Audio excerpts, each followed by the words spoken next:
बच्चों, आज हम लोग कक्षा 5 की कलरव का पाठ 5 पढ़ रहे हैं। इसका नाम है लाल बहादुर शास्त्री। आज हम लाल बहादुर शास्त्री जी के बारे में पढ़ने वाले हैं। आपके विद्यालय में 2 अक्टूबर को 2 महान विभूतियों का जन्मदिन मनाया जाता है। एक तो मोहनदास करमचंद गांधी और दूसरे जय जवान जय किसान का नारा देने वाले लाल बहादुर शास्त्री। लाल बहादुर शास्त्री का जन्म 2 अक्टूबर 1904 ईस्वी को मुगल सराय में हुआ था।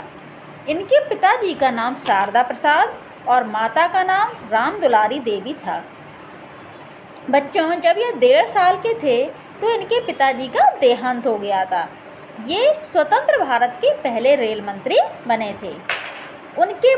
उसके बाद ये उद्योग मंत्री और स्वराष्ट्र मंत्री भी बने। जवाहरलाल नेहरू भारत के दूसरे प्रधानमंत्री भी थे। जवाहरलाल नेहरू के निधन के बाद ये सर्वसम्मति से भारत के दूसरे प्रधानमंत्री बने। पहले प्रधानमंत्री कौन थे? जवाहरलाल नेहरू और दूसरे लाल बहादुर शास्त्री। देशवासियों के स्वाभिमान को जगाने वाले महान लोकप्रिय नेता लाल बहादुर शास्त्री का निधन 10 जनवरी 1966 को ताशकंद में हुआ था। लाल बहादुर शास्त्री का व्यक्तित्व बहुत ही व्यवहारिक था। वे जो कहते थे वो उसे स्वयं करते थे। आइए देखते हैं उनके जीवन की कुछ घटनाओं के बारे में।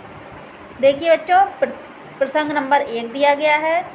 शास्त्री जी जब रेल मंत्री थे तो वो एक बार सेवापुरी गए। छोटे कद के थे शास्त्री जी, तो इसकी वजह से उन्हें प्लेटफॉर्म पर उतरने में बड़ी परेशानी हुई। यह देखकर वहाँ पे कुछ औरतें जो खड़ी थी वो देखकर हंसने लगीं और बोलीं, अरे अब महसूस हो रहा होगा कि महिलाओं को प्लेटफॉर्म पर उतरते समय कितनी कठिनाई का सामना करना पड़ता है। प्लेटफॉर्म पर पहुंचते ही शास्त्री जी ने स्टेशन मास्टर को बुलाया और कहा कि क्या वे एक फावड़े का इंतजाम कर सकते हैं। तुरंत फावड़ा लाया गया। शास्त्री जी ने फावड़ा लेकर उस नीचे प्लेटफॉर्म के दूसरी ओर ज़मीन खोदनी शुरू कर दी और मिट्टी प्लेटफॉर्म पर डालने लगे। यह देखकर वहाँ जो लोग खड़े थे वो भी फावड़ा ले आए और दूसरी चीज़ें ले आए और शास्त्री जी का अनुसरण करने लगे। सभी को बड़ा आश्चर्य हुआ जब 3 घंटों के अंदर वह नीचा प्लेटफॉर्म मानक स्तर तक ऊंचा उठ गया। प्रसंग नंबर 2। यह बात उस समय की है जब शास्त्री जी रेल मंत्री थे। एक बार किसी काम से इलाहाबाद जा रहे थे। शास्त्री जी की कार रेल फाटक से थोड़ी ही दूर थी कि लाइनमैन ने फाटक बंद कर दिया। तो शास्त्री जी का स्टाफ का एक सदस्य था जो वो लाइनमैन के पास दौड़कर गया और कहा कि तुम्हें पता नहीं है कार में कौन बैठा है, तुम तुरंत फाटक खोल दो। लाइनमैन ने साफ मना कर दिया और बोला, मैं नहीं जानता कि कार में कौन बैठा है, रेल मंत्री बैठे हैं, पर मैं तो अपनी ड्यूटी कर रहा हूँ और जब आने वाली गाड़ी गुजर जाएगी तभी फाटक खुलेगा। स्टाफ के अफसर ने लौट कर कहा, श्रीमान जी, वह आदमी बड़ा जिद्दी है, उसके विरुद्ध सख्त कार्रवाई की जानी चाहिए। दूसरे दिन जब लाइनमैन की तरक्की की गई तो उसे देखकर सभी लोग बड़े अचंभे में पड़ गए। तो ऐसे थे हमारे शास्त्री जी। एक और प्रसंग बच्चों उनका सुनिए।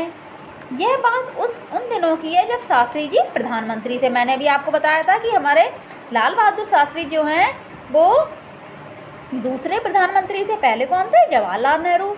तो जब एक बार उनका ड्राइवर सुबह आया नहीं जल्दी तो उन्होंने थोड़ी देर तो इंतज़ार किया और फिर थोड़ी देर बाद इंतज़ार करने के बाद वह फाइल लेकर पैदल ही निकल पड़े। उनका दफ्तर घर से लगभग 1 किलोमीटर दूर था। इस बात से सचिवालय में हड़कंप मच गया।